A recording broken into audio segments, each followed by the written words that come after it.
నమస్కారం. City news watch కార్యక్రమానికి స్వాగతం.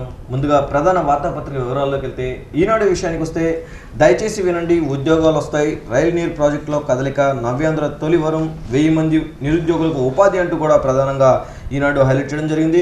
అదేవిధంగా కర్షకుల్లో కదలిక, ఒప్పంద పత్రాల్లో మార్పులతో సంతృప్తి, రుణమాఫీపై కుదిరిన నమ్మకం, ఇతర ప్రాంతాల వారితో ఇబ్బంది అంటూ కూడా ప్రధానంగా ఈనాడు హైలైట్ చేయడం జరిగింది. అదేవిధంగా సాక్షి విషయానికి వస్తే అందం ఆహ్లాదం, నగరంలో సైకిల్ వాకింగ్ ట్రాక్ల ఏర్పాటు, రోడ్డుకి ఇరువైపులా ఆకర్షణీయమైన గ్రీన్ బెల్ట్, రామవట్పాడు నుంచి కనకదుర్గ వారధి వరకు డిజైన్ బాధ్యత కన్సల్టెన్సీకి అప్పగించిన సిఆర్డీ అంటూ కూడా ప్రధానంగా సాక్షి హైలైట్ చేయడం జరిగింది. అదేవిధంగా అండర్ కరెంట్ 30 కోట్లతో ఇంద్రకీలాద్రి చుట్టూ 154 కిలోమీటర్ల విద్యుత్ లైన్ ఇప్పటికే ఆటోనగర్లో అమలు, రాజధాని నేపథ్యంలో చర్యలు అంటూ కూడా ప్రధానంగా సాక్షి హైలైట్ చేయడం జరిగింది. డ్వాక్రా మహిళలకు మురుగుదొడ్ల కాంట్రాక్ట్ అంటూ కూడా ప్రధానంగా సాక్షి హైలైట్ చేయడం జరిగింది. ఆంధ్రజ్యోతి విషయానికి వస్తే పడకేసిన పర్యాటకం, ఏపీ టీడీసీ ధనదాహానికి పరాకాష్ట, కృష్ణానదిలో ఓటీ బోట్లు, డీజిల్ పెట్రోల్ సరఫరా బంద్, నిలిచిపోయిన సేవలు అంటూ కూడా ప్రధానంగా ఆంధ్రజ్యోతి హైలైట్ చేయడం జరిగింది. అదేవిధంగా మొండి బకాయిలపై ఉక్కుపాదం, పన్ను చెల్లించని వారి ఆస్తుల జప్తు, మాజీ మంత్రి పారసారథి కుళాయి కనెక్షన్ కట్ అంటూ కూడా ప్రధానంగా ఆంధ్రజ్యోతి హైలైట్ చేయడం జరిగింది. అదేవిధంగా హైవేలపై ప్రమాదాలకు చెక్, రోడ్డు ప్రమాదాల నివారణకు ప్రభుత్వం శ్రీకారం అంటూ కూడా ప్రధానంగా ఆంధ్రజ్యోతి హైలైట్ చేయడం జరిగింది. ఆంధ్రప్రభ విషయానికి వస్తే ఏసీబీకి చిక్కిన ఉయ్యూరు పంచాయతీ మేనేజర్, పట్టణంలో ఉత్కంఠ కలిగిన దాడులు, కార్యాలయంలో అంతర్గత కుమ్ములాట అంటూ కూడా ప్రధానంగా ఆంధ్రప్రభ హైలైట్ చేయడం జరిగింది. ఈ వార్తా విశేషాలను విశ్లేషించడానికి మనతో పాటు మాజీ డిప్యూటీ మేయర్ సామంతపూడి నర్సరాజు గారు, అదేవిధంగా number 1 news channel bureau chief ముక్కంటి గారు మనతో ఉన్నారు. సార్, ప్రధానంగా చూసుకుంటే నర్సరాజు గారు మీరు చెప్పండి సార్. ఈనాడు విషయానికి వస్తే దయచేసి వినండి, ఉద్యోగాలు వస్తున్నాయి, రైలు నీరు ప్రాజెక్టులో కదలిక, నవ్యాంధ్రకు తొలి వరం, 1000 మంది నిరుద్యోగులకు ఉపాధి అంటూ కూడా ప్రధానంగా ఈనాడు హైలైట్ చేయడం జరిగింది.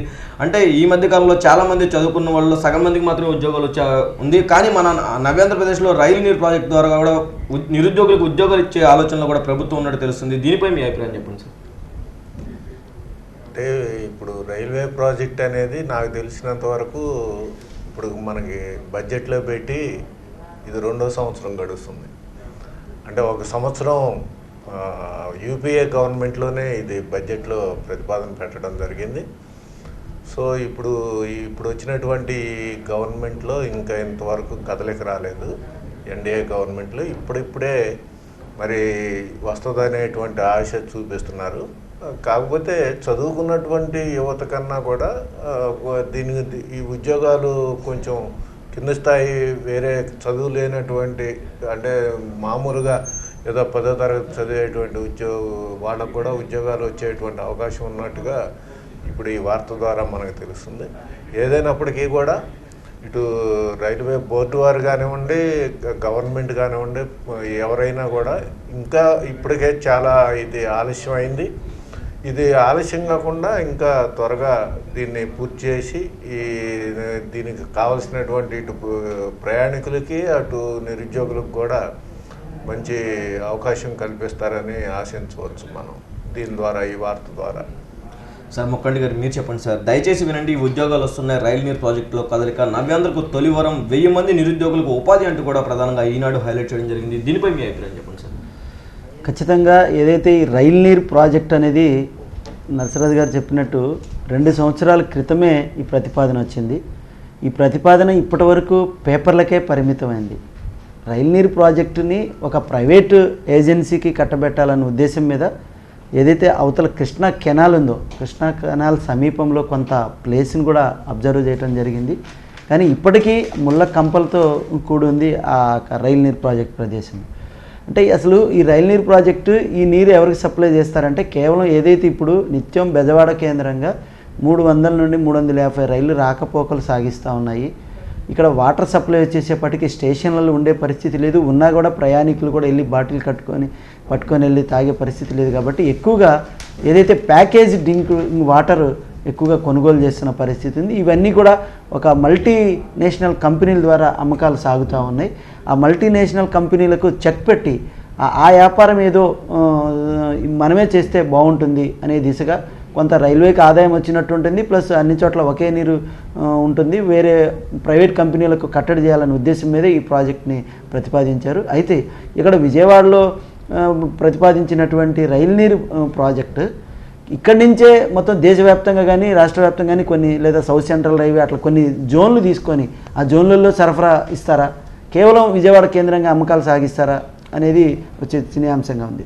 రెండోది, ఇక ఉపాధి వస్తుంది వినండి అనేది అంటే ఉపాధి కోసం చాలామంది ఎదురు చూస్తూ ఉన్నారు. ఉపాధి కల్పించడం అనేది మాత్రం హర్షించదగిన విషయము, ఆహ్వానించవచ్చు. అయితే ఇక్కడ ఎన్ని లక్షల లీటర్ల కెపాసిటీ ప్రాజెక్ట్ ప్రతిపాదిస్తున్నారు, రోజుకి ఎంత సేలింగ్ సినారియో ఎలా ఉంది, దాని ప్రకారము ఉపాధి అనేది ఉంటుంది. నిజంగా అనుకున్నట్టు 1000 మంది ఉపాధి కలిగేది అంత అయితే మాత్రం ఉండదని నేను అనుకుంటున్నాను. ఎందుకంటే ఇప్పుడు ఉన్నటువంటి టెక్నాలజీ ప్రకారము పెద్ద పెద్ద ట్యాంకులలో 1000 లీటర్లు వస్తున్నాయి. అలాగే బాటిలింగ్ కంపెనీ అంతా కూడా మిషనరీ మీద జరుగుతుంది. ఇక్కడ ఓన్లీ ఒక ప్యాకింగ్ అలాగే ట్రాన్స్పోర్టేషన్లో మాత్రమే ఉపాధి ఉంటుంది, కానీ అట్లా 1000 ఉపాధి ఉండే అవకాశం అయితే లేదని నేనైతే భావిస్తున్నా. ఒకవేళ ఉందంటే మాత్రం హర్షించవచ్చు.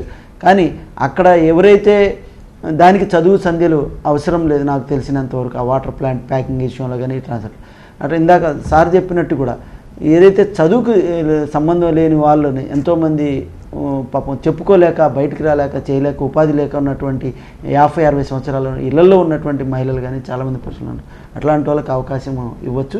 అది పూర్తిగా రైల్వే డిపార్ట్మెంట్ అయితే మాత్రం చేసే ప్రాజెక్ట్ కాదు, ఖచ్చితంగా ఎవరికో కాంట్రాక్టర్కి కట్టబెట్టేటువంటి ప్రాజెక్టే. ఎనీహౌ ఈ ప్రైవేట్ వాటికి కట్టడి చేసి కానీ ఈ ప్రాజెక్ట్ వల్ల ఉపయోగం జరగాలి. ఇప్పుడు బాటిల్లో రైల్వే స్టేషన్లో బాటిల్ కొందామంటే నానా వేసే ఈ బాటిల్ని 20 రూపాయలు అట్లా అమ్ముతూ ఉన్నారు. బ్రాండెడ్ అయితే 25 రూపాయలు అమ్ముతున్నారు. కానీ అలా కాదు, దీనికి ప్రొడక్టివిటీ కాస్ట్ ఎంత అవుతుందో ప్రయాణికులకి 5 రూపాయలకి 6 రూపాయలకి లీటర్ బాటిల్ అందించే స్థాయికి వస్తేనే ఆ ప్రాజెక్టు ప్రయోజనము ప్రయాణికులకు ఉపయోగకరంగా ఉంటుంది తప్పితే ఇది మరొక వ్యాపార సంస్థ కాకూడదు అనేది నా ఉద్దేశం. సార్ నరసరాజు గారు మీరు చెప్పండి సార్. ఊరించే పద్దులు, ఊహల్లో పనులు, నిధులు వస్తేనే అభివృద్ధి, బడ్జెట్లో చూపించిన పాలకులు అయ్యేది కాదంటూ కొట్టిపారేసిన విపక్షాలంటూ కూడా ప్రధానంగా ఈనాడు హైలైట్ చేయడం జరిగింది. అదేవిధంగా మొన్న కౌన్సిల్ హాల్లో కూడా క్యాపిటల్ బడ్జెట్ని ప్రవేశపెట్టడం జరిగింది. ఆ క్యాపిటల్ బడ్జెట్లో కూడా వాదోపవాదాలు అంటే టీడీపీ వైఎస్ఆర్సీపీ వాదోపవాదాలు కూడా చాలా తీవ్రంగా జరిగాయి. అంటే నువ్వెంత అనే స్థాయిలో కూడా ఒక కౌన్సిల్ హాల్లో ప్రజల యొక్క సమస్యలను పరిష్కరించాల్సిన హాల్లో ఈ విధంగా వ్యక్తిగత ఆరోపణలు చేసుకోవడం కూడా జరిగింది. దీనిపై మీ అభిప్రాయం చెప్పండి సార్. బడ్జెట్ విషయానికి వస్తే నాకు అవగాహన ఉన్నంత వరకు అనుభవంలో చెప్తున్నది ఏంటంటే, బహుశా 1987లో విజయవాడ నగరపాలక సంస్థగా ఏర్పాటైంది. ఆ రోజు నుండి ఈ రోజు వరకు కూడా ప్రవేశపెట్టినటువంటి బడ్జెట్ ఏది కూడా 2 సార్లు ప్రవేశపెట్టడం అనేది జరగల. రెవెన్యూ బడ్జెట్ ఒకసారి, క్యాపిటల్ బడ్జెట్ ఒకసారి ప్రవేశపెట్టడం అనేది బహుశా బడ్జెట్ ప్రవేశపెట్టేటువంటి ఆ చరిత్రలో ఇది మొట్టమొదటిసారి. ఆ ఘనత టీడీపీ పాలకవర్గానికే చెందుతుందని మాత్రం ఇక్కడ చెప్పచ్చు. ఎందుకంటే నాకు తెలిసినంత వరకు బడ్జెట్ మీద ఎవరికి ఇటు పాలకులకు కానీ అటు ప్రతిపక్షంలో ఉన్నటువంటి వాళ్ళకి కానీ అవగాహన లేకపోవటం వల్లే ఈ విధంగా జరిగిందనేది మాత్రం ఇక్కడ స్పష్టంగా చెప్పక తప్పదు. ఎందుకంటే ఏదో ఎమ్మెల్సీ ఎలక్షన్స్ అనేటువంటి కోడ్ అనేటువంటి దీన్ని మీరు చూపించి రెవెన్యూ బడ్జెట్కి లేనటువంటి ఎమ్మెల్సీ ఎలక్షన్ల కోడ్ మరి ఇలాగా క్యాపిటల్ బడ్జెట్కి ఏ విధంగా వచ్చిందనేది కూడా అర్థం కానటువంటి ప్రశ్న.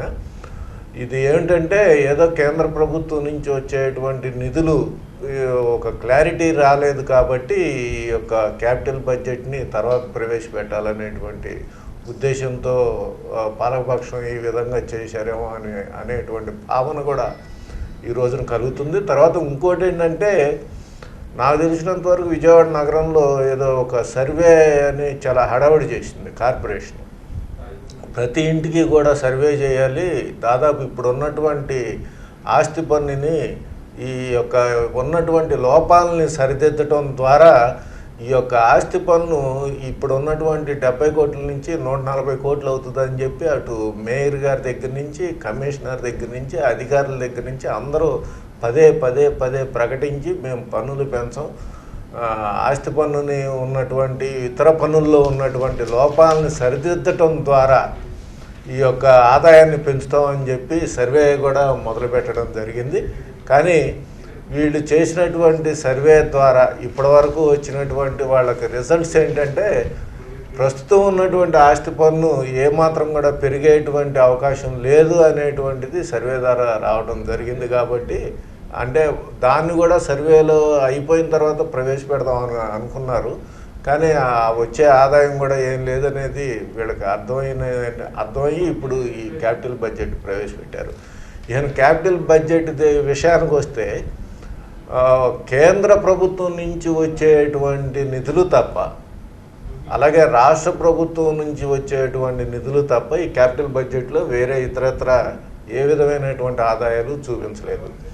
ఇప్పుడు వార్తా ఊహల పలకిలో అన్నట్టుగానే వాళ్ళు చాలా ఎక్కువ ఊహలు, అంటే సుమారు 560 కోట్ల రూపాయలు ఒకవేళ కేంద్ర రాష్ట్ర ప్రభుత్వాల నుంచి వచ్చినప్పటికీ కూడా ఇప్పుడున్నటువంటి కార్పొరేషన్ యొక్క యంత్రాంగం ద్వారా ఆ నిధులు ఖర్చు పెట్టడానికి 3 సంవత్సరాలు పడుతుంది.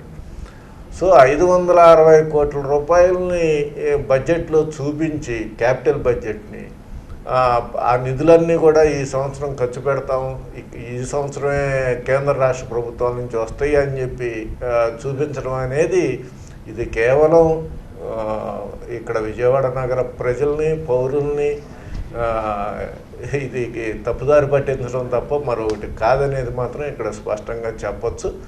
ఎందుకంటే ఎట్టి పరిస్థితుల్లో కూడా అన్ని నిధులు ఒకేసారి వచ్చేటువంటి అవకాశం, ఎందుకంటే ఒక ప్రాజెక్టు కంప్లీట్ అయితే కానీ నెక్స్ట్ ప్రాజెక్టుకి కేంద్ర ప్రభుత్వం కానీ రాష్ట్ర ప్రభుత్వం కానీ నిధులు మంజూరు చేయదు. తర్వాత పట్టణాభివృద్ధి శాఖ మంత్రి వెంకయ్య నాయుడు గారు మిగిలినటువంటి 1000 కోట్ల రూపాయలని గుంటూరుకి, విజయవాడ నగరానికి ఇస్తామని చెప్పి ప్రకటించారు. అందుకు విజయవాడ నగరంలోనే ఇటు తెలుగుదేశం పార్టీ శ్రేణులు కానివ్వండి, అటు బీజేపీ శ్రేణులు కానివ్వండి ఆయనకు అభినందనల మాల కూడా అందించడం జరిగింది. అయితే ఇక్కడ స్పష్టంగా ఇప్పటి వరకు మాత్రం ఏ విధమైనటువంటి నిధులు విజయవాడ నగర పాలక సంస్థకి అందలేదు. త్రూ రాష్ట్ర ప్రభుత్వం ద్వారా ఈ యొక్క నిధులు రావాల్సినటువంటి అవసరం ఉంది. అంటే కేంద్రం డైరెక్ట్గా విజయవాడ నగరానికి ఇవ్వటం అనేది జరగదు. రాష్ట్ర ప్రభుత్వం దగ్గరికి వచ్చినటువంటి నిధులు ఎంతవరకు ఇప్పుడు ఉన్నటువంటి పరిస్థితుల్లో ఈ యొక్క నగరపాలక సంస్థలు అటు గుంటూరుకి కానీ ఇటు విజయవాడకి కానీ అందుతాయి అనేది కూడా కొంచెం సందేహంగా ఉంది. అది కూడా ఒకవేళ ఇస్తే డెఫినెట్గా విజయవాడ నగరానికి ఒక మంచి జరిగినట్టుగా మనం భావించవచ్చు. ఆ పద్ధతులు ఆ విధంగా చూపించడం ఒకటి. తర్వాత రెండో విషయం ఏంటంటే ఈ యొక్క క్యాపిటల్ బడ్జెట్ చూపించడంలో కూడా విజయవాడ నగరం మొత్తాన్ని కూడా ఎక్కడా కూడా వీళ్ళు ఒకే దీనిలో తీసుకోలేదు. సో ఏది వాళ్ళ తెలుగుదేశం ఉన్నటువంటి ఎమ్మెల్యేలు ఉన్నటువంటి ప్రాంతాలకి ఒక విధంగాను, తెలుగుదేశంకి సంబంధించినటువంటి ఎమ్మెల్యేలు లేనటువంటి పశ్చిమ నియోజకవర్గానికి ఒక విధంగాను ఈ నిధులు కేటాయించడం అనేది అది చాలా దురదృష్టకరం. ఎందుకంటే దాదాపుగా ఊరు మొదలైందే పశ్చిమ నియోజకవర్గం 1 టౌన్ నుంచి. అటువంటి పశ్చిమ నియోజకవర్గంలో అవసరాలను గుర్తించి నిధులు కేటాయిస్తే బాగుండేదని కూడా ఈ సందర్భంగా అనిపించింది. ఇకపోతే వ్యక్తిగత దోషంలో చాలా అంటే విజయవాడ నగర కౌన్సిల్కి ఒక చరిత్ర ఉంది. గతం నుండి కూడా మేయర్ టి వెంకటేశ్వరరావు కానివ్వండి, జంజాల శంకర్ గారు కానివ్వండి, పెద్ద వాళ్ళు ఈ యొక్క కౌన్సిల్ని నడిపారు. అప్పుడు కూడా ఇటు రాష్ట్ర వ్యాప్తంగా అనేక కార్పొరేషన్లు, మున్సిపల్ చైర్మన్లు వచ్చి విజయవాడ కౌన్సిల్ సమావేశాలను పరిశీలించి వెళ్ళి వాళ్ళు అక్కడ చాలా అద్భుతమైనటువంటి కౌన్సిల్ సమావేశాలని చెప్పేటువంటి పరిస్థితి ఉంది. అటువంటి కౌన్సిల్లో నన్న వ్యక్తిగత దోషంలో వ్యక్తిగతంగా ఎవరికి వాళ్ళు మాట్లాడటం అంటే ఏంటంటే సబ్జెక్ట్ మీద అవగాహన లేనప్పుడే వ్యక్తిగత దోషంలో ఇతర ఆ యొక్క సబ్జెక్ట్ని డైవర్ట్ చేసుకోవడానికి ఏదో ఒక విధంగా చేసుకోవడానికి తప్ప సబ్జెక్టు మీద ఎవరికి ఏమాత్రం కూడా అవగాహన లేదు. అది చాలా దురదృష్టకరం. ఇప్పుడు కార్పొరేషన్లో ఎవరన్నా ఏ విధమైనటువంటి అనుమతుల కోసం వెళ్ళినప్పటికీ కూడా విపరీతంగా అసలు ట్యాక్సులు కూడా భయంకరంగా వేసేస్తున్నారు. దాన్ని ఎంతవరకు కంట్రోల్ చేయాల్సినటువంటి అవసరం ఉంది. కేంద్ర రాష్ట్ర ప్రభుత్వాల నుంచి మనకు రావాల్సినటువంటి బకాయిల్ని రాబట్టుకోవాలని కూడా ఈ సందర్భంగా తెలియజేస్తున్నాను. చాలా పద్దులు రానటువంటి చూపించారు. 13వ ఆర్థిక సంఘం అసలు క్లోజ్ అయిపోయింది, 14వ ఆర్థిక సంఘం ప్రారంభమైంది, కానీ 13వ ఆర్థిక సంఘం నుంచి కూడా దాదాపుగా 28 కోట్లు చూపించడం జరిగింది. చాలా అది అలాంటి పద్దులు రావు. అలాగే నాది ఈ 74-73 అమెండ్మెంట్ యాక్ట్ వచ్చిన దగ్గర నుంచి కూడా స్టేట్ ఫైనాన్స్ కమిషన్ నుంచి ₹1 రాలా మనకి.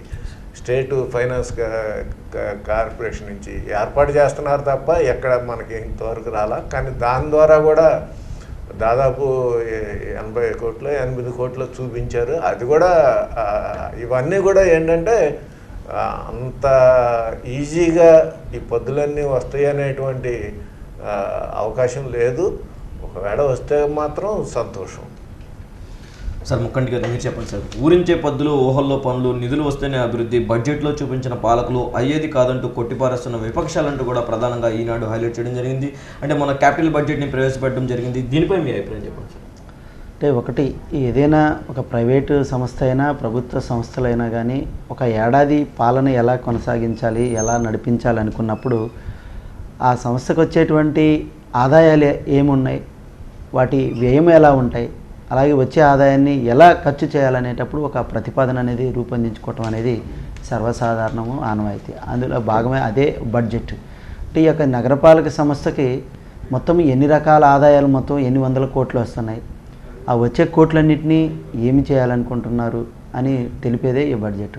అయితే బడ్జెట్ అనేది ప్రతి ఏటా కూడా మార్చి నెలకి ముందుగానే ప్రతిపాదించడం జరుగుతుంది. ఎందుకంటే ఆర్థిక సంవత్సరం అనేది ఏప్రిల్ 1 నుంచి ప్రారంభం అవుతుంది కాబట్టి మార్చి 31 ఎండ్ అవుతుంది కాబట్టి ముందుగానే ప్రతిపాదిస్తారు.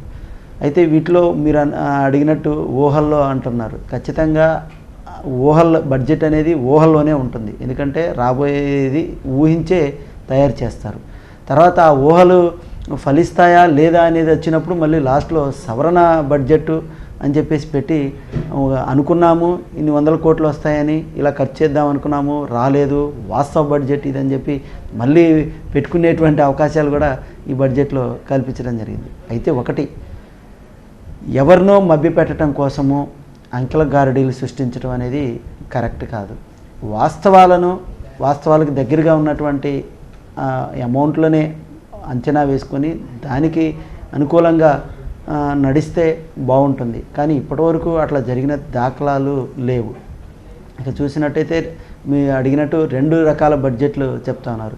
బడ్జెట్ అనేది ఒకసారే జరగాలి. అయితే రెండో బడ్జెట్ తెలిసిందంటే ఎలక్షన్ కోడ్ ఇవన్నీ కాదు, కానీ వాస్తవానికి కేంద్ర ప్రభుత్వం నుంచి వస్తాయనుకున్నటువంటి ఏదో 460 కోట్ల వరకు ఏదో ఇస్తామని చెప్పినట్టున్నారు. ఆ 460 కోట్లని ఎలా ఖర్చు చేయాలి అనే దాని మీద వాళ్ళు ఒక ప్లాన్ తయారు చేసి దానికోసం ఆ బడ్జెట్ పెడతా ఉన్నారు.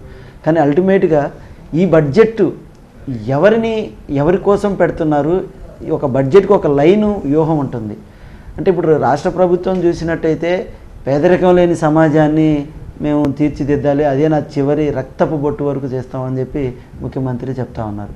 మరి ఇప్పుడు విజయవాడని ఏం చేయాలనుకుంటున్నారు? ఒకవైపున నవ్యాంధ్ర రాజధానికి gateway of sunrise city అని చెప్తా ఉన్నారు. అలాంటప్పుడు విజయవాడలో ఉన్నటువంటి సమస్యలన్నీ ఏంటి, ఏం చేస్తే ఆ సన్ రైజ్ సిటీ అవుతుంది, gateway of sunrise city Navyandhra అవుతుంది అనేది ఒక ప్రతిపాదించాలి. ఇప్పుడు ఈ క్రమంలో వచ్చినప్పుడు కేవలము ఒక ఉన్నత స్థాయి వర్గాలలో అభివృద్ధి కాకుండా ప్రధానంగా ఇక్కడ ఉన్నటువంటి పేదలకి పరిస్థితి ఏంటి, మీరు ఎన్నికల ముందు ఇచ్చినటువంటి హామీలు ఏంటి? ఇప్పుడు కొండ మీద వాళ్ళకి పట్టాలు ఇస్తామన్నారు, ఏమైనాయి? పక్కా గృహాలు ఇస్తామన్నారు, ఏమైనాయి? అట్లాంటి వాటికి బడ్జెట్లో అవకాశం ఉంటుందా? అవకాశం ఉండాలి. మరి అవకాశం లేకుండా 460 కోట్లు వస్తున్నాయి, అండర్ గ్రౌండ్ లైన్లు వేస్తున్నాము అని చెప్పే పరిస్థితి ఉంటే కాదు. కనీసం ముందు ఇప్పటికే స్వాతంత్రం వచ్చి దాదాపు 60-70 ఏళ్ళు అవుతున్న క్రమంలో కనీస అవసరాలు ఏదైతే ఇప్పటికీ తాగునీరు ఏరియా ఇంకా చాలా చోట్ల అందిన పరిస్థితి ఉంది. కృష్ణానది చెంతనే ఉన్నా కానీ కోట్ల రూపాయలు మినరల్ వాటర్ కొనుక్కొని తాగే దౌర్భాగ్యం పరిస్థితి ఉంది. ఒకవైపున ₹2 మంచినీటి క్యాన్ ఇస్తామని చెప్తా ఉన్నారు. ఎన్ని ₹2 అందించే క్యాన్లు ఉన్నాయి, ఎన్ని ₹30 అమ్ముతున్న క్యాన్లు ఉన్నాయి? వాళ్ళ టర్నోవర్ ఎందుకు అవుతుంది, వీళ్ళకి ఎందుకు అవుతుంది? నిజంగా చిత్తశుద్ధి ఉంటే ఆ వృధా ధనాన్ని అరికట్టే విధంగా బడ్జెట్లు ఉండాలి. అట్లా కనీస అవసరాలకి ప్రధానంగా నగరం విస్తరిస్తూ ఉంది, వలసలు పెరుగుతూ ఉన్నాయి, లక్షలాది మంది జనాభా వస్తూ ఉన్నారు, వాళ్ళందరికీ విశాలమైన రోడ్లు కావాలి, ప్రధానమైన ఆ రోడ్లు విస్తరణ కార్యక్రమం చేపట్టాల్సిన అవసరం ఉంది.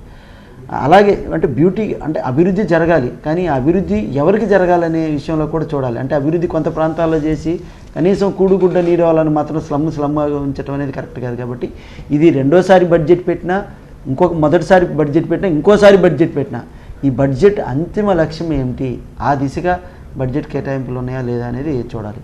ఇక వ్యక్తిగత దూషణలు అనేది అనవసరం. ఎందుకంటే ఖచ్చితంగా ప్రజాప్రతినిధులను ప్రజలు ఓట్లేసి తమ ప్రాంతాలను అభివృద్ధి చేస్తారు, తమ వైపున ప్రాతినిధ్యం వహిస్తారని చెప్పి ఎన్నిక చేసి పంపించారు. అందులో భాగంగా కొన్ని పార్టీల వాళ్ళు గెలుచుంటారు, కొన్ని పార్టీలు ఓటమి చెందుంటారు.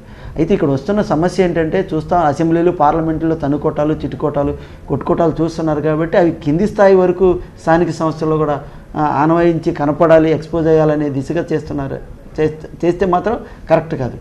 నిజంగా ఆ ప్రజా సమస్యలను ప్రతిబింబించేలా మాట్లాడాల్సిన అవసరం ఉంది. అయితే అధికార పార్టీ తమ ప్రభుత్వం మీద ఇటువంటి మాట పడకుండా ప్రొటెస్ట్ చేసుకోవాలన్న ప్రయత్నం వాళ్ళు చేస్తూ ఉంటారు.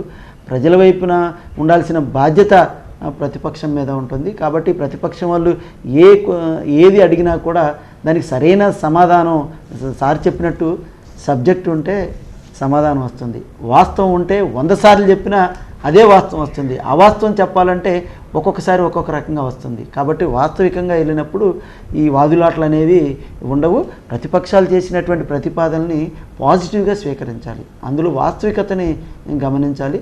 అవి నిజంగా స్వార్థం ఉందా నిస్వార్థం ఉందా అనేది చూసి నిస్వార్థంగా దాన్ని స్వీకరించినప్పుడే ప్రజలకు న్యాయం జరిగినట్టు అవుతుంది. అధికార పార్టీ వాళ్ళు కూడా ఎప్పుడైనా కామెంట్ చేసినప్పుడు ఎవరైనా కానీ దాన్ని పాజిటివ్గా దృక్పథం తీసుకొని అల్టిమేట్గా అభివృద్ధి లక్ష్యంగా ప్రజలే శ్రేయస్సుగా నడిస్తే బాగుంటుంది. అందుకే ఈ బడ్జెట్లు ఉపయోగపడాలి. అంతేగాని ఊహలు ఇప్పుడు ఈ అంకెల మీద చూపించేసి సార్ ఒక మంచి మాట చెప్పారు, 560 కోట్ల రూపాయలు నిజంగా వచ్చి ఉంటే ఒక ఏడాదిలో వాటిని ఖర్చు చేసే సత్తా ఇక్కడ లేదు, అక్కడ అలాంటి ఘనం లేదు అన్నారు, యంత్రాంగం లేదన్నారు. నిజంగా 560 కోట్లు దేనికి ప్రతిపాదించారు, అవి తీసుకెళ్ళి కాంట్రాక్టులకి మేలు చేసేలాగా ఉండకుండా జరగాల్సిన అవసరం ఉందని. సార్ నరసరాజు గారు మీరు చెప్పండి సార్. పడకేసిన పర్యాటకం, ఏపీ టీడీసీ ధనదాహానికి పరాకాష్ట, కృష్ణానదిలో ఓటీ బోట్లు, డీజిల్ పెట్రోల్ సరఫరా బంద్, నిలిచిపోయిన సేవలు అంటూ కూడా ప్రధానంగా ఆంధ్రజ్యోతి హైలైట్ చేయడం జరిగింది. సార్ విజయవాడలో ఉన్న ఏకైక పర్యాటక రంగం ఇది కృష్ణానదిలో ఉన్నట్టు భవానీ దీపం. సార్ విజయవాడలో ఉన్న పార్కులు చూసుకుంటే అవి కూడా చాలా అధ్వానంగా ఉన్న స్థితిలో ఉన్నాయి. దీనిపై మీ అభిప్రాయం చెప్పండి సార్. దక్షిణాది రాష్ట్రాలతో పోల్చుకుంటే పర్యాటకంలో అట్టడుగున స్థాయిలో ఎవరున్నారంటే ఆంధ్రప్రదేశ్ ఉందని చెప్పుకోవచ్చు మనం. ఇది మొట్టమొదటి నుంచి కూడా నిర్లక్ష్యానికి గురైనటువంటి ఒకే ఒక శాఖ ఏదైనా ఉందంటే అది పర్యాటక శాఖ అని చెప్పడంలో కూడా ఏ విధమైనటువంటి మొహమాటం లేదు.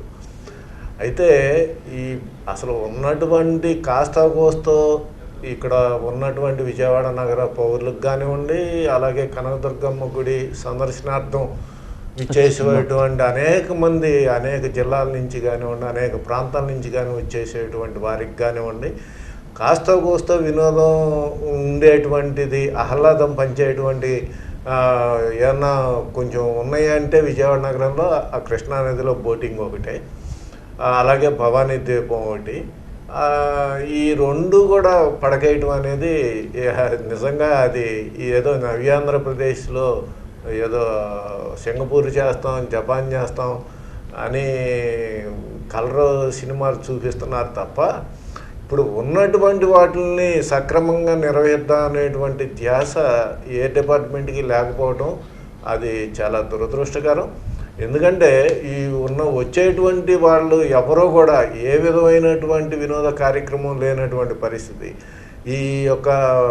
ఇవే కాదండి, అటు గాంధీ హిల్ నాకు తెలిసినంత వరకు దేశంలో మొట్టమొదట మహాత్ముడి పేరు మీద ఉన్నటువంటి ఒకే ఒక పర్యాటక కేంద్రం అది. అటువంటి పర్యాటక కేంద్రాన్ని ఏదో ఏ విధంగానూ అభివృద్ధి చేయక ఈ రోజున గాంధీ హిల్ దగ్గరికి వెళ్ళి చూస్తే ఎన్ని అసాంఘిక కార్యక్రమాలు అంటే అసలు మనం ఆ గాంధీ హిల్ని అలా ఉంచడం కన్నా మూసేయడం మంచిదిరా అనేటువంటి భావన పర్యాటకులకు కలుగుతుంది. అటువంటి వాటిని మరి కనీసం, ఎందుకంటే మనం మహాత్ముడు అని చెప్పి మన దేశంలోనే కాకుండా ప్రపంచం మొత్తం ఆరాధించేటువంటి మహాత్ముడి పేరు మీద ఉన్నటువంటి వాటిని కూడా మనం సంరక్షించుకోలేనటువంటి పరిస్థితుల్లో ఇక్కడ ఉన్నాం. ఇవే కాకుండా ఇంకా అనేక ప్రాంతాలు మనకి ఉన్నాయి. వాటిలన్నింటినీ కూడా ఇప్పుడు ఎలాగో పర్యాటకానికి పెద్దపీట వేస్తామని ప్రభుత్వం పదే చెబుతున్నటువంటి దీన్ని ఏదో మాటలు గారడీతోనూ లేకపోతే ఏదో పబ్బం గడుపుకునేటువంటి పరిస్థితుల్లో కాకుండా ఉన్న వాటిని ముందు సరిదిద్దండి. ఉన్న వాటిని ముందు మనం వచ్చేటువంటి వాళ్ళకి పర్యాటకులకి అందుబాటులోకి తీసుకురండి. మిగిలిన కొత్త ఏర్పాటు చేయడానికి తగినటువంటి ఏర్పాట్లు చేస్తే బాగుంటుంది తప్ప ఉన్న వాటిని ఈ విధంగా మూసేయడం అనేది అది చాలా దురదృష్టకరం. ఆ యొక్క పరిస్థితి నుంచి బయటపడే విధంగా మరి ఇటు ప్రభుత్వం అటు అధికారులు చర్యలు తీసుకుంటారని ఆశిద్దాం. సార్ ముక్కంటి గారు మీరు చెప్పండి సార్. పడకేసిన పర్యాటకం, ఏపీటీడీసీ ధనదాహానికి పరాకాష్ట, కృష్ణానదిలో ఓటి బోట్లు, డీజిల్ పెట్రోల్ సరఫరా బంద్, నిలిచిపోయిన సేవలు అంటూ కూడా ప్రధానంగా ఆంధ్రజ్యోతి హైలైట్ చేయడం జరిగింది. దీనిపై మీ అభిప్రాయం చెప్పండి సార్. ఖచ్చితంగా ఇక్కడే గమనించాల్సిన అంశము, ఒకవైపున రాష్ట్ర ప్రభుత్వం పదే ఉదర కొడతా ఉంది. పర్యాటక కేంద్రంగా, పర్యాటక సిటీగా విజయవాడని తీర్చిదిద్దుతామని చెప్పేసి ఒకవైపున చేస్తూ ఉంటే, మరోవైపున ఉన్న వాటిని నిర్వీర్యం చేస్తున్నారనే దానికి ఇంతకంటే సాక్ష్యము మరొకటి అక్కర్లేదు. కానీ ఒకటైతే వాస్తవము, నిత్యము ఇప్పుడు యాంత్రిక జీవనం అనుభవిస్తున్నారు ఈ ప్రజలు. ఎందుకంటే మనిషి జీవితం కోసం, సంపాదన కోసం ఆరాటమే జీవితం గడిచిపోతూ ఉంది. కానీ ఎప్పుడన్నా కాస్త రిలాక్స్ అవుదాము, కాస్త ఉల్లాసంగా మానసిక ఉత్సాహంగా ఉందామంటే దానికి ఉండాల్సింది ఖచ్చితంగా పర్యాటక ప్రాంతాలే. కానీ అలాంటి పర్యాటక ప్రాంతాలకు ఎంతో ప్రాధాన్యత ఉండాలి. కానీ అలాంటి ప్రాధాన్యత లేకుండా చేస్తున్నది స్పష్టం అవుతోంది.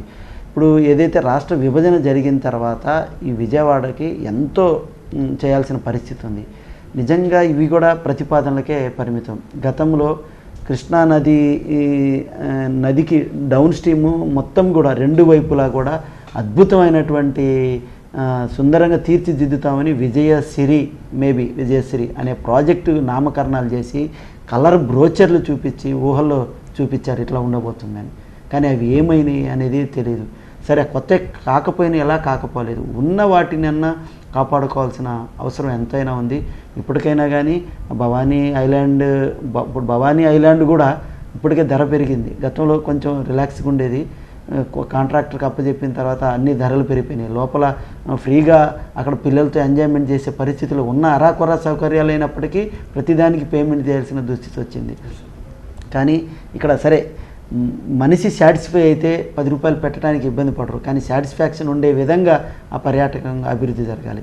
రెండోది, గాంధీ హిల్ గురించి ప్రస్తావన వచ్చింది.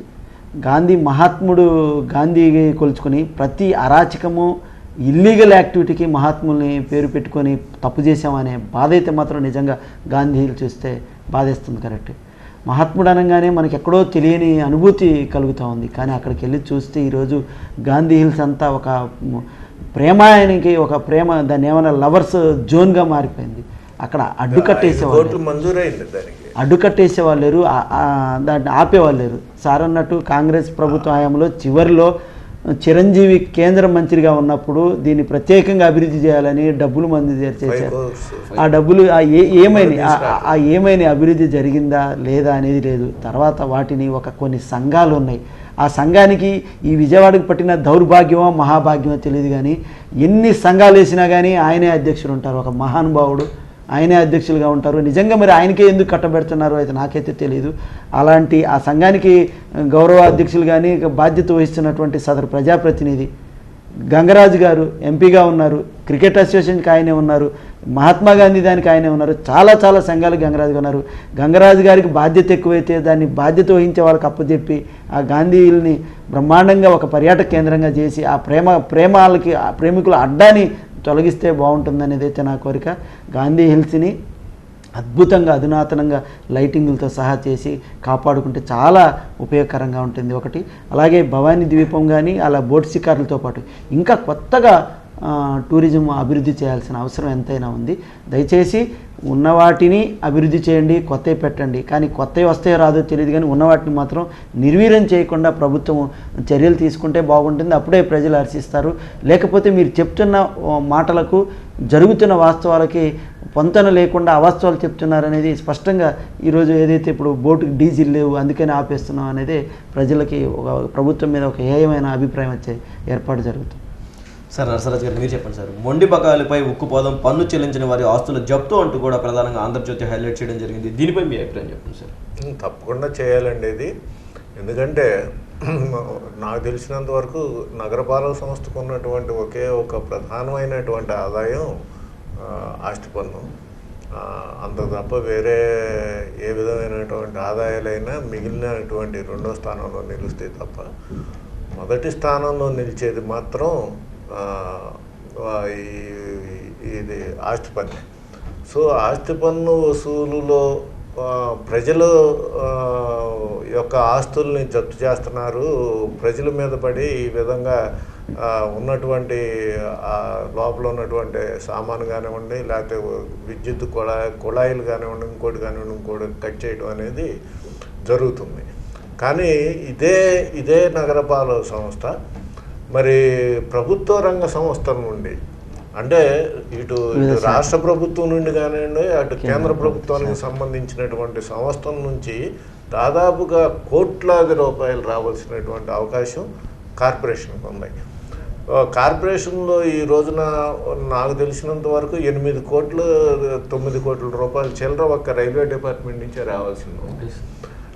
Railway department ₹1 కట్టదు. అలాగే ఈ రాష్ట్ర ప్రభుత్వానికి సంబంధించినటువంటి బకాయిలు ఏవి కూడా ₹1 రావు. కానీ రాష్ట్ర ప్రభుత్వం ఆస్తుల మీద నష్టపరిహారం పన్ను అని ఒకటి ఉంటుందండి కార్పొరేషన్లో. అంటే రాష్ట్ర ప్రభుత్వం ఆస్తుల మీద ఉన్నటువంటి ఆస్తుల్ని నష్టపరిహార పన్ను అని అది రాష్ట్రం కార్పొరేషన్కి అందించాలి. ఆ పన్ను కూడా ఎప్పుడో 50 సంవత్సరాల క్రితం నిర్ణయించినటువంటి పన్ను తప్ప ఇప్పటివరకు అది కూడా ఏ విధంగా రాష్ట్ర ప్రభుత్వం నుంచి పెరగట్లేదు. ఆ ఉన్న పన్ను కూడా 30 లక్షల రూపాయలు ఎంతో సంవత్సరానికి మనకి రాష్ట్ర ప్రభుత్వం నుంచి వస్తుంది. అది కూడా రావట్లేదు ఇప్పుడు. అంటే ఒక ప్రక్కన ప్రజల దగ్గర నుంచి పన్నులు వసూలు చేయాలి, అది ఎట్టి పరిస్థితిలో కూడా అది తప్పదు.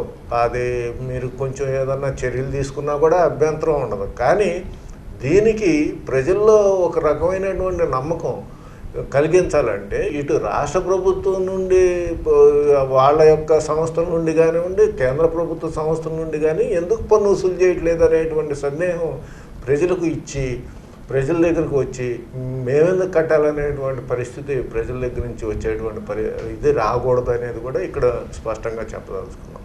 అలాగే ఇంకో ముఖ్యమైనటువంటి విషయం, దాదాపుగా బడా అనేక మంది పారిశ్రామికవేత్తలు కానివ్వండి, ధనవంతులు కానివ్వండి, ఈ రోజున విజయవాడ నగరంలో కోర్టులకు వెళ్ళి న్యాయస్థానాల ద్వారా కార్పొరేషన్కి రావాల్సినటువంటి పన్ను బకాయిలను కట్టకుండా ఈ రోజు వరకు ఎంజాయ్ చేస్తున్నటువంటివి దాదాపుగా అందరూ మరి బాధ్యత కలిగినటువంటి వ్యక్తులే. విజయవాడ నగరంలో అందరూ కూడా దాదాపుగా అనేక పదవులు అనుభవించినటువంటి వాళ్ళే. అందరూ కూడా పెద్ద పెద్ద పారిశ్రామికవేత్తలే. అటువంటి వాళ్ళు కూడా పన్ను కట్టకుండా ఈ విధమైనటువంటి చర్యలు తీసుకోవటం, ఈ విధంగా వాళ్ళ పట్ల కూడా చర్యలు తీసుకోవాల్సినటువంటి అవసరం ఉంది. న్యాయస్థానంలో ఉన్నటువంటి కేసుల్ని త్వరితగతిన మరి పూర్తయ్యే విధంగా కార్పొరేషన్ చర్యలు తీసుకోవాల్సినటువంటి అవసరం ఉంది. కానీ దానికి సంబంధించినంత వరకు ఇటు కార్పొరేషన్ కానివ్వండి, వాళ్ళు కానివ్వండి, ఏ విధమైనటువంటి చర్యలు తీసుకోవట్లేదు. ఒక సామాన్యుడు ఎవరు కూడా కోర్టుకు వెళ్ళి నేను ఆస్తి పన్ను కట్టనని చెప్పి ఇంతవరకు కార్పొరేషన్ చరిత్రలో ఎక్కడా కూడా ఇది స్టే తెచ్చుకున్నటువంటి పరిస్థితి లేదు. ఇది తెచ్చుకున్నటువంటి వాళ్ళందరూ కూడా బడా పారిశ్రామికవేత్తలే. కాబట్టి వాళ్ళందరినీ కూడా పిలిచి, ఎందుకంటే కార్పొరేషన్కి ఒక యాక్ట్లో ఒక అధికారం ఉంది, ఇటు స్టాండింగ్ కమిటీ అటు కమిషనర్కి వీళ్ళందరినీ పిలిచి సంప్రదింపులకి వయా మీడియాగా ఈ బకాయిలన్నీ కూడా కట్టించి వాళ్ళకి ఒక పన్ను విధానాన్ని ఏ విధంగా మరి ఇంప్లిమెంట్ చేయాలనేది వీళ్ళు చర్య తీసుకోవచ్చు. ఆ విధంగా కనీసం తీసుకుంటే వీళ్ళ దగ్గర నుంచి వచ్చేటువంటి ఈ డబ్బు ఇవన్నీ కూడా కార్పొరేషన్కి అభివృద్ధికి మరి ఈ యొక్క నగరం అభివృద్ధికి ఉపయోగపడతాయి. ఆ విధంగా చర్యలు కూడా తీసుకుంటే బాగుంటుంది. ఇటు సామాన్య ప్రజల మీదే కాకుండా బడా పారిశ్రామికవేత్తల మీద, అలాగే కేంద్ర రాష్ట్ర ప్రభుత్వ సంస్థల మీద కూడా ఈ ఉక్కుపాదం మోపితే కార్పొరేషన్కి ఒక రకమైనటువంటి గౌరవం ఏర్పడేటువంటి అవకాశం ఉంది. అదే కార్పొరేషన్ ఒక నెల కరెంటు బిల్లు కట్టకపోతే మాకు కరెంట్ కట్ చేస్తారు డిపార్ట్మెంట్ వాళ్ళు వచ్చి, ట్రాన్స్కో వాళ్ళు వచ్చి. కానీ ట్రాన్స్కో వాళ్ళు మాకు ఆస్తి పన్ను కట్టకపోతే వీళ్ళు వెళ్ళి ఏం కట్ చేయరు. ఇప్పుడు ఉన్నటువంటి పరిస్థితులు ఏంటంటే కార్పొరేషన్ అంటే మన అందరిది, ప్రజలందరిది. కార్పొరేషన్కి డబ్బులు కడితేనే కదా ఈ నగరంలో ఏ అభివృద్ధి అయినా జరిగేది. ఆర్టీసీ బస్సులన్నీ విజయవాడ నగరంలో తిరుగుతుంటాయి. అన్ని రోడ్లు మేమే వేయాలి, కార్పొరేషనే వేయాలి. కానీ ఆర్టీసీ వాళ్ళు కట్టాల్సినటువంటి పనులు రావు. ఇలాగా ఈ చాలా రకాలైనటువంటి పనులు ఈ విధంగా కార్పొరేషన్కి రావాల్సినటువంటి ఉన్నాయి. వాటి అన్నిటి మీద మరి కూడా ఈ విధమైనటువంటి ఉక్కుపాదం మోపితే బాగుంటుందని ఈ పాలకులకి అధికారులకి తెలియజేస్తారు. సార్ ముక్కంటి గారు మీరు చెప్పండి సార్, మొండి బకాయిలపై ఉక్కుపాదం, పన్ను చెల్లించిన వారి ఆస్తుల జప్తు అంటూ కూడా ప్రధానంగా ఆంధ్రజ్యోతి హైలైట్ చేయడం జరిగింది. విజయవాడ నగరంలో చాలా మంది కూడా బకాయిలు కూడా పెండింగ్లో పెట్టారు. అందుపై వారి మీద ఇప్పుడు చర్యలు కూడా తీసుకుంటున్నట్టు కూడా ప్రధానంగా తెలుస్తుంది. దీనిపై మీ అభిప్రాయం చెప్పండి సార్. యాక్చువల్గా అసలు మొండి బకాయిలు అన్న దగ్గరికి వచ్చినప్పుడు ప్రధానంగా ఆలోచించాల్సింది ఏంటంటే అసలు మొండి బకాయిలు ఎందుకు పడినాయి. ప్రతి ఏటా కూడా వార్షికానికి సంబంధించి ఆ పన్నులు, ఆస్తి పన్నులు విధిస్తారు. ఒక సంవత్సరం కట్టని వాళ్లకు అపరాధ రుసుముతో మరలా వాళ్ళ దగ్గర నుంచి వసూలు చేసే అధికారము కార్పొరేషన్కి ఉంది. ఒక సంవత్సరం ఇవ్వని వాళ్ళకి మీరు ఎన్ని సంవత్సరాలు వాళ్ళకి అవకాశం ఇస్తూ ఉన్నారు? 2 సంవత్సరాలు ఇస్తారు, 3 సంవత్సరాలు ఇస్తారు. అసలు ఏళ్ల తరబడి వాళ్ళకి ఎందుకు అవకాశం ఇస్తున్నారు అనేది ఇక్కడ ప్రధానంగా చర్చించాల్సిన అంశము. ఇప్పుడు కోట్ల రూపాయలు బకాయిలు ఉన్నాయి. ఆ కోట్ల రూపాయల బకాయిలు ఈ ఏడాది ప్రస్తుత వార్షికోత్సవానికి పెండింగ్ ఉందా అంటే కాదు, కొన్ని సంవత్సరాల తరబడి ఉంది. అలాగే వాటిల్లో వాస్తవికంగా ఉన్నది కొంత అయితే వాటి మీద పెనాల్టీ రూపంలో ఉన్నది మరికొంత. అయితే వీటిని తక్షణంగా అధికారులు అదే చెప్పదలుచుకుంది ఏంటంటే ఏదైతే ఏ ఏడాదికి సంబంధించింది ఆ ఏడాది కనుక వసూలు చేసినట్టయితే ఈ లిస్ట్ అనేది పెరిగేది కాదు. ఎప్పుడైతే ఒక సంవత్సరం బకాయికి పడినప్పుడు వాళ్ళకి అవకాశం ఉన్నప్పుడు ఆర్థిక ఇబ్బందులు ఉంటాయి కాబట్టి ఒక సంవత్సరం అయితే 2 సంవత్సరాలు ఇచ్చినప్పుడు అప్పుడే దాని మీద చర్య తీసుకోవాలి. కానీ ఇవి అలాంటి చర్యలు తీసుకోకపోవడం వల్ల దాని బుక్ బ్యాలెన్స్ అనేది మాత్రం బకాయి లిస్ట్ అంతా చూపిస్తూనే ఉంటుంది. తీరా ఇప్పుడు కొన్ని సంవత్సరాల తర్వాత మొండి బకాయిలు వసూలు చేస్తామంటే వాస్తవానికి సాధ్యపడే అవకాశం లేదు. ఎందుకంటే వీళ్ళ చేతిలో పవర్ ఉంది. మీకు పన్నులు వసూలు చేసుకునేటప్పుడు కొన్ని నియమాలు ఉన్నాయి, నిబంధనలు ఉన్నాయి, అలాగే అధికారాలు ఉన్నాయి, చాలా పవర్స్ ఉన్నాయి. వాటిని ఎందుకు ప్రయోగించలేదు? అవి ప్రయోగిస్తే ఇందాక సారు నేను చెప్దాం అనుకున్నా, సార్ కొంచెం డిఫరెంట్ చెప్పారు. ఒక నెల ఇంటి పన్ను కట్టకపోతే ఖచ్చితంగా ఒక నెల చూస్తున్నారు, 2 నెలల బిల్లుకి వచ్చేసేటప్పటికి ఫీజు బిక్కెళ్ళి సామాన్యుల కరెంటు బిల్లులు కట్ చేస్తూ ఉన్నారు. కాబట్టి విద్యుత్ శాఖ వాళ్ళు చాలా వరకు పేదలు మధ్యతరగతి వాళ్ళ దగ్గర మాత్రం వసూలు చేస్తూ ఉన్నారు. సేమ్ అదే విద్యుత్ శాఖలో పారిశ్రామికవేత్తలు కానీ బడా కంపెనీలు పేరుకుపోయినా కానీ వాళ్ళని ఏం చేయలేని పరిస్థితి. అంటే ఇక్కడ ఏమర్థమవుతుంది? ఆస్తి పన్నుల విషయంలో కానీ కరెంటు పన్నుల విషయం కానీ సహజంగా ఉన్నవాడిని కొట్టు లేనివాడికి పెట్టు అంటారు.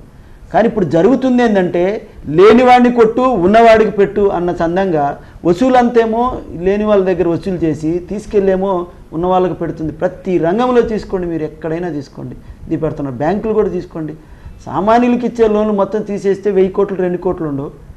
బడాబాబులకి ఏళ్ల మీద లెక్కేసే సంఖ్యలకి ఇస్తే 1000 కోట్లు ఉంటాయి. మాఫీలు జరిగితే వాళ్ళకి జరుగుతాయి, వీళ్ళకి జరగవు. అలా ప్రతి విషయంలో కూడా ఇదే జరుగుతూ ఉంది. కార్పొరేషన్ విషయానికి వచ్చేసేటప్పటికి కూడా ఇవాళ బకాయిలు పేరుకుపోయినాయి అన్నారు. ఈ బకాయిలలో నాకు తెలిసి ఏ సామాన్యుడు కానీ ఏ మధ్యతరగతి వాళ్ళు కానీ మాత్రం ఉండరు. ఎవరన్నా ఉన్నారంటే అది వీళ్ళు చేసిన తప్పుడు బిల్లులు వేస్తేనో లేకపోతే తప్పుడు దాని వల్ల బిల్లులు కట్టించుకొని కూడా రసీదు లేని కొంతమంది బిల్ కలెక్టర్ వదిలి చేసి అలాంటివి ఏమి ఉండి ఉంటేనో లాంగ్ టర్మ్ ఉండి ఉంటాయి. కానీ ఉన్నవన్నీ కూడా పెద్ద వాళ్ళు కట్టగలిగి ఉండి జలసాగా ఖర్చు చేసే డబ్బు కూడా వాళ్ళకి లెక్కలేదు. అంత కట్టగలిగిన స్తోమత ఉన్న వాళ్ళందరూ ఉండి ఉంటారు. వాళ్ళ మీద ఉక్కుపాదం కాదు కదా, రబ్బర్ పాదం కూడా మోపలేరు. ఎందుకంటే వాళ్ళు మోపుతారు, వీళ్ళ మీద ఎవరైతే మోపుదాం అనుకుంటున్నారో వాళ్ళ మీద మోపుతారు. వాళ్ళకి భయపడే ఇప్పటివరకు వసూలు చేయలేదు కాబట్టే మొండి బకాయిలు పేర్కొని అంటున్నారు. కాబట్టి కొన్ని కొత్తగా చట్టాలు వసూలు చేసుకున్నప్పుడు, కొత్త సవరణలు చేసుకుంటున్నప్పుడు ఈ మొండి బాకీల వసూలుకి కఠినమైనటువంటి పవర్స్ని తీసుకొని అయినా సరే వసూలు చేయాలి. జప్తు చేయండి. వాళ్ళకి వాటర్ సప్లై చేస్తున్నారు, వాటర్ కనెక్టివిటీ కట్ చేయండి. వివిధ శాఖల సంయుక్తంగా చేసి పవర్ కట్ చేయించండి. అలా చేసినప్పుడు వస్తాయి. రెండోది కోర్టులు కూడా కొన్ని సమస్యలు అవుతా ఉన్నాయి. అంటే కోర్టును విమర్శించే స్థాయి మంది కాదు, కానీ ఎవరు వెళ్ళినా కానీ అది ముందు స్టే ఇవ్వటమో ఇంజక్షన్ ఆర్డర్ ఇవ్వటమో ఇవ్వటం అవుతుంది. దీనివల్ల కొన్ని సంవత్సరాలు గడుస్తూ ఉన్నాయి. ఎందుకంటే issue is pending in court, so nobody no entry that issue. ఆ కారణాల వల్ల అధికారులు ఏం చేయలేకపోతున్నారు, దాన్ని చట్టాలని చుట్టాలుగా చేసుకొని కూడా ఎగ్గొడుతున్న వాళ్ళు చాలామంది ఉన్నారు. దయచేసి నిజంగా వాస్తవంగా మనం సేవలు ఉపయోగించుకుంటున్నప్పుడు దానికి విధించినటువంటి పన్నులన్నిటి మాత్రం కట్టాల్సిన అవసరం ఉంది. రెండోది, అసలు ప్రభుత్వ శాఖల దగ్గరే చాలా పెండింగ్ ఉంది. కానీ వీళ్ళు మాత్రము అన్ని శాఖల కంటే నీకొక రూలు నాకొక రూలు ఉండాల్సిన అవసరం లేదు. మీదైతేనే బంగారం, మాదైతేనే ఇత్తడి అనేది పద్ధతి కాదు. కాబట్టి నీ సొమ్ము జోబులో సొమ్ము పెట్టట్లేదు. కాబట్టి ఖచ్చితంగా ఏ శాఖకి ఇవ్వాల్సినటువంటి బకాయిలన్నింటినీ ఆ శాఖ క్లియర్ చేయాలి. సేమ్ ఇదే పరిస్థితి గ్రంథాలయానికి కూడా అంతే. ఇంటి పనులలో గ్రంథాలయం చేసి ఇస్తారు, గ్రంథాలయాలు చూస్తే ఎక్కడ గ్రంథాలయాలు ఎక్కడో కనుమరుగైపోయినాయి. ఆ సెస్ మాత్రం వసూలు చేస్తూ ఉంటారు, ఆ నిధులు మాత్రం ఇవ్వండి అని చెప్పి గ్రంథాలయ అభివృద్ధి చేసుకుంటామని గ్రంథాలయాల్లో అడుగుతూ ఉంటారు. అది పట్టించుకునే నాదుడు ఉండడు. చాలా నిజంగా అండి, చాలా దారుణమైన విషయం. ఉద్యోగస్తుల విషయం కూడా కార్పొరేషన్ ఇంత చేస్తుందా? ఉద్యోగస్తులు ఈ కాంట్రాక్ట్ ఉద్యోగులు పిఎఫ్ కట్ చేస్తుంది, వాళ్ళ ఖాతాలో జమ చేయదు. ఆ డబ్బులు ఏమవుతుందంటే ఎవరిని కొడుతున్నారు? నేను చెప్పిందంటే వాస్తవం లేదా? పేదవాడిని కొట్టి వాళ్ళు పెడుతున్నారు. వేల కోట్ల రూపాయలు పేదోడి జీతాల్లో పిఎఫ్ కట్ చేసి ఆ ఖాతాలో జమ చేయట్లేదు. ఎవరికి వాళ్ళు ఇదే పరిస్థితి. లేనోడిని కొట్టడం, ఉన్నోడికి పెట్టడం. దయచేసి ఆ విధానం మారాలి. ఖచ్చితంగా ఈ బకాయిలు, మొండి బకాయిలంతా కూడా వాళ్ళ దగ్గర నుంచి అస్త్రాలన్నీ ప్రయోగించి వసూలు చేసుకుంటే కార్పొరేషన్కి ఈ లోటు బడ్జెట్ కూడా లేకుండా ఉంటుంది. ప్రభుత్వ శాఖలలో కూడా తమ ప్రభుత్వాల దృష్టికి తీసుకెళ్ళి ఆ శాఖలకి ఇవ్వాల్సినటువంటి బకాయిలు ఇచ్చేస్తే బాగుంటుంది. ఓకే సార్, మీ యొక్క వాల్యుబుల్ టైం మాకు కేటాయించి చక్కటి వార్తా విశేషాలను విశ్లేషించినందుకు ధన్యవాదాలు సార్. ఓకే బస్, ఇది నాటి సిటీ న్యూస్ వాచ్ కార్యక్రమం. రేపటి సిటీ న్యూస్ వాచ్ కార్యక్రమంలో మళ్ళీ కలుసుకుందాం. అంతవరకు సెలవు, నమస్కారం.